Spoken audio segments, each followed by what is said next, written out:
Hi all, Hal here with More Space Engineers, and today we're going to be working with a little bit more of the advanced configuration options for things like the automatic LCDs. So what we have done is we have made a few changes in our, what used to be the Blue Courier, now I don't know what we're going to call this thing, Wraith Panda? I don't know. Anyway. So we've gone ahead and added in some more LCDs, transparent LCDs. I'm thinking about replacing windows with more of them, and we'll talk about that a little bit. But first, we have to get started. So let's go.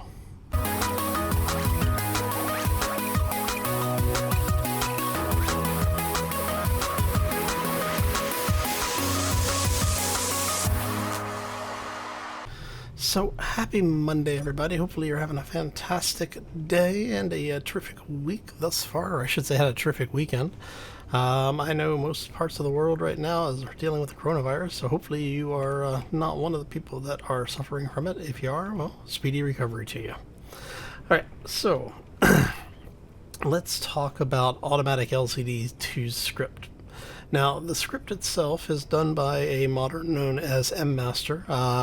Links for the script as well as the guide that we're going to be working with today will be down in the description of the video.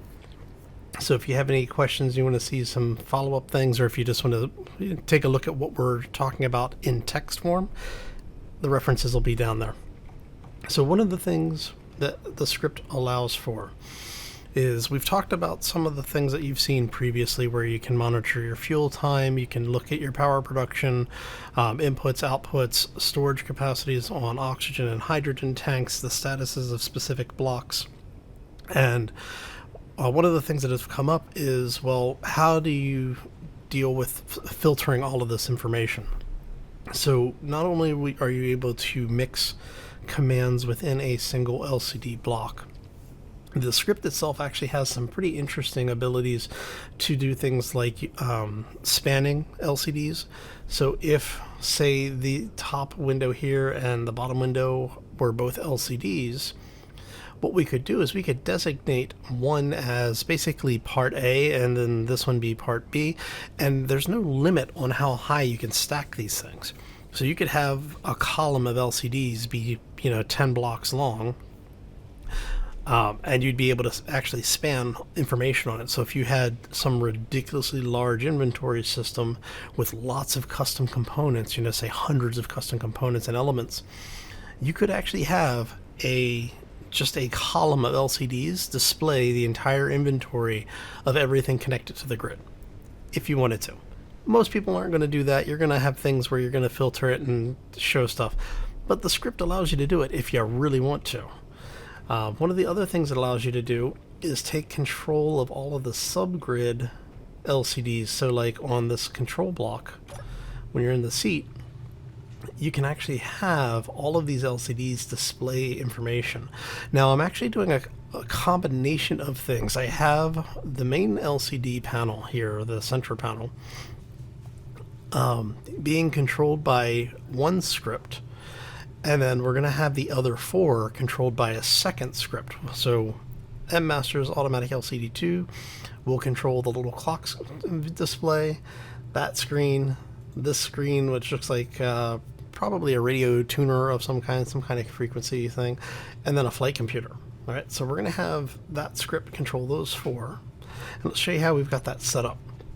So I'm using just the default naming conventions that the script is looking for. What this is it's looking for a tag in the LCD block that is open bracket, capitalized LCD, close bracket. That's all it's looking for. Now you can go into the programmable block text and find this tag and change it to be whatever you want. So if you have a lot of things that are named LCD and you don't want the script controlling them, you could say LCD2 inside the bracket. But basically it's going to look for whatever you tell it to look for. By default, this is the tag that it's looking for right here. Okay. Now, when you've done this on something that has multiple LCDs, you're going to have your LCD panel display down here. So the large panel is this one. All right, the one that I currently have the radar tracking system on. So what I've done for that is I've manually switched this over to script, which will allow me to then show anything that's running as a standalone script, which is the minimap.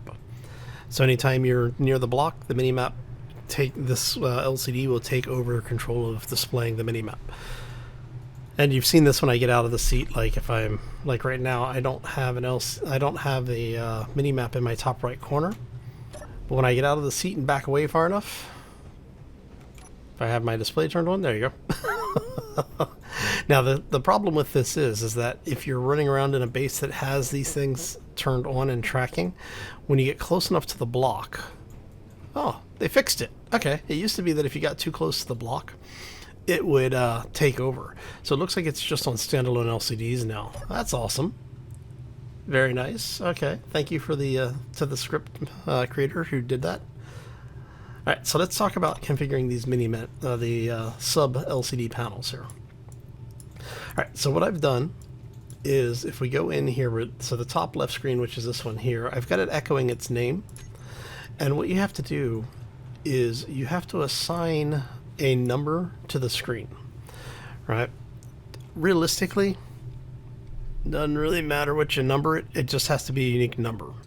It used to be that the script would actually take the LCDs in order, and it made things a little bit weird. So I don't know if it was MSR that changed it or if Keen changed something on their side with the way that the LCDs are identified in the grid structure. But so what it does is you tell it this is going to be basically subpanel 1. Now subpanels start at 0.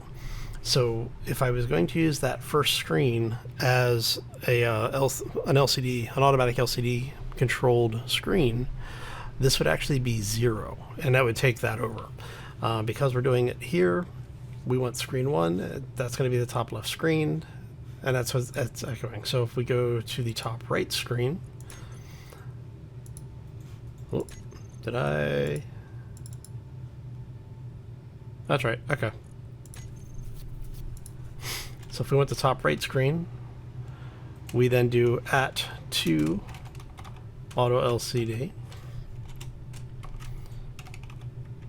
Okay, and this is going to be top right screen. Now, because this is actually in the custom data, it won't take the change until you hit OK. Give it a couple of seconds. There you go. You can see it changed. That one right there. All right. And again, if I want to include this one, it would be @0 auto LCD. And so now we're going to go ahead and go here. And realistically, you don't actually have to control these or select these. You just basically you're just editing the custom data block. If you want one of these to be controlled differently, then you select the one you want to be controlled, say by a script, and we would have it say faction icon for this one. And bottom right screen, actually, I'll make sure I had that right. Yes, okay. And then the bottom right screen, we're going to have it do energy and hydrogen, I think. Yes? Perfect. Okay. So now, I'm going to have people go, well, why are you doing this? Mainly because of the fact that, actually, I'm going to change this up really quick. We want to take that one out because I actually want that one to be you are top right. Yes. I actually want this one to be controlled by a script because we're gonna change this up a little bit here. I want you to be energy and hydrogen, so you're right there. Okay, so that's 0, 1, 2, 3, 4. Okay.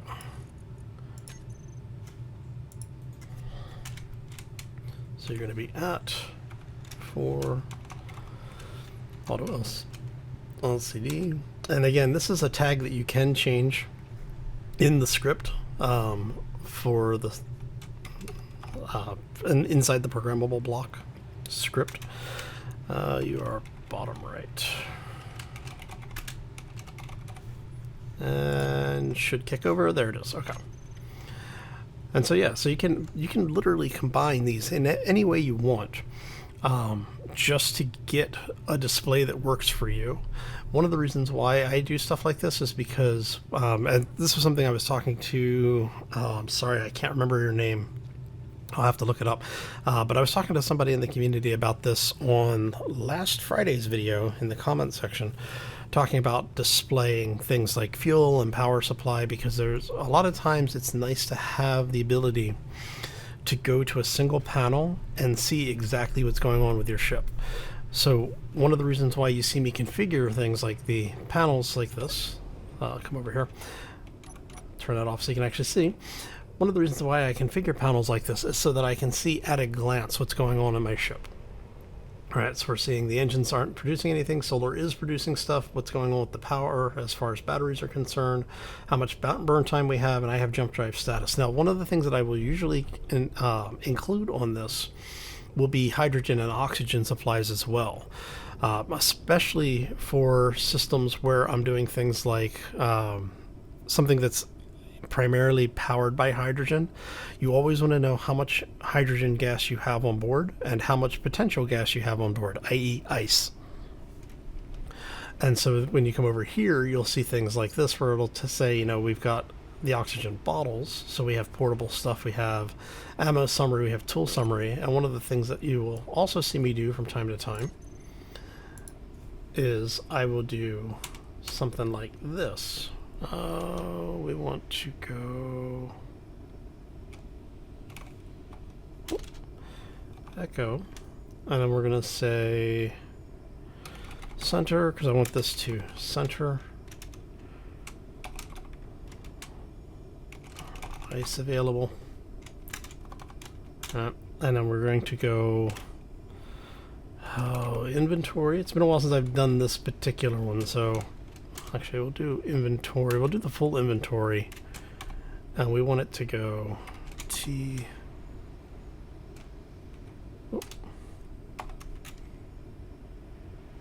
All things on grid. I'm trying to remember if I need to put a parenthesis or colon.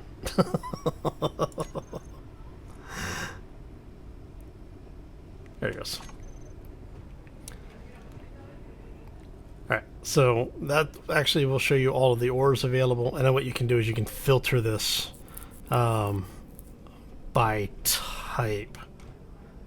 Oh, it's ore ice, that's right. I think it's ore ice is what I'm looking for.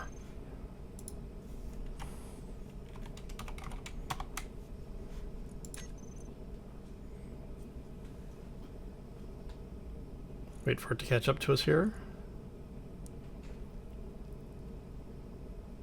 Alright, so it doesn't like that. Let's take you out. See if it catches up.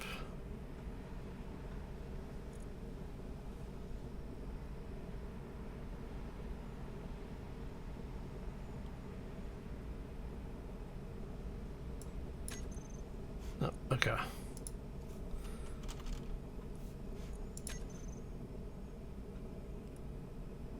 Yeah, like I said, it's been a while since I've used this particular command, and they changed the way that it used to work. So... Alright, let's wait. Let me make sure I'm doing this right, because I may be doing this wrong. Let me check this. I'll be right back. Alright, and we're back. Okay, so, had to go verify it. So, yes, I forgot you can't do just types anymore. So what we're telling it is we want the inventory looking across the asterisk tells us that we're looking across everything, including on other grids, and then this is saying add just the ice. Basically we're filtering everything but ice out, and what it will do is it'll give you the summary of 0 because we have no ice available, which is a problem. We need to get some more ice in the near future. Thankfully we are in space, and we are battery powered for the most part, so we can actually get away with a lot. But yeah, so this just gives you an idea of how different ways that you can combine things. And what you saw before was, when we were playing around with the inventory control, is that you can actually have it list literally everything in either just the grid inventory or all of the connected grid inventories.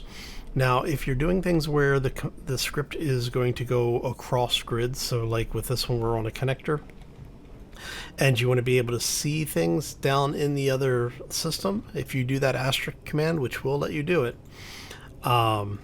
know that if you have the same script running on another grid, it may cause problems. So just be aware of that. Mainly what it'll do is the two scripts will argue with each other over what it's displaying. So do be careful with that, but otherwise, it's a very powerful, very useful script that has some very simple to use command features. So what we're going to do is over here, we're going to say we want this to do, I think it is now tanks, actually.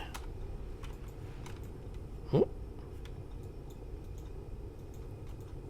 Interesting.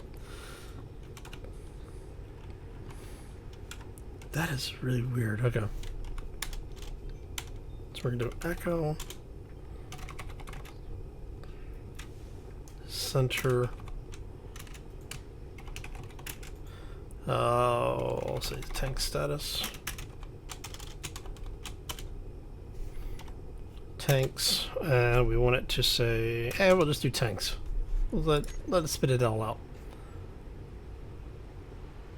Oh, so it does care. Oh.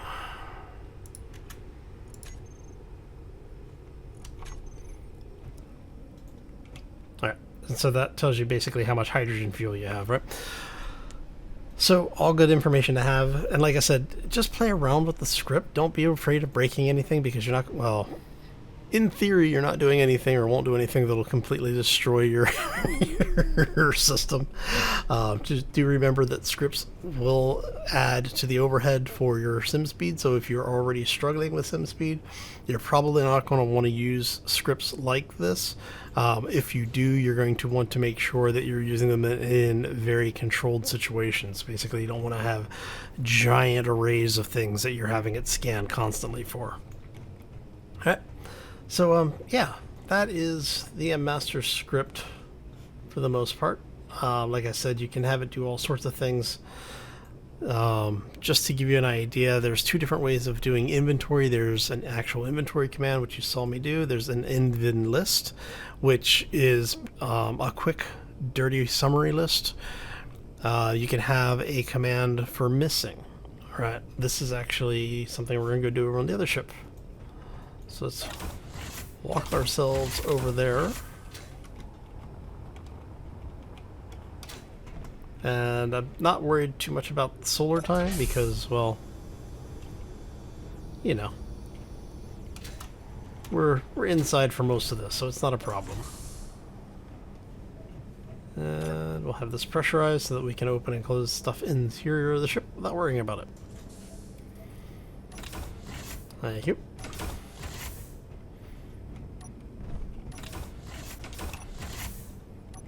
Let's go ahead and just set all of these depressurize off. Let's try that again. There we go. All right. Okay. So one of the things that we want to do is we want to configure these things, right? So if we go here, and we are going to do, once again, we're going to say center. This is just my way of doing this. You can feel free to do whatever makes sense to you. We're going to say block status. And we want it to be missing, right? And if it doesn't require, oh, well, helps if I do our control bracket here, or our control check. There you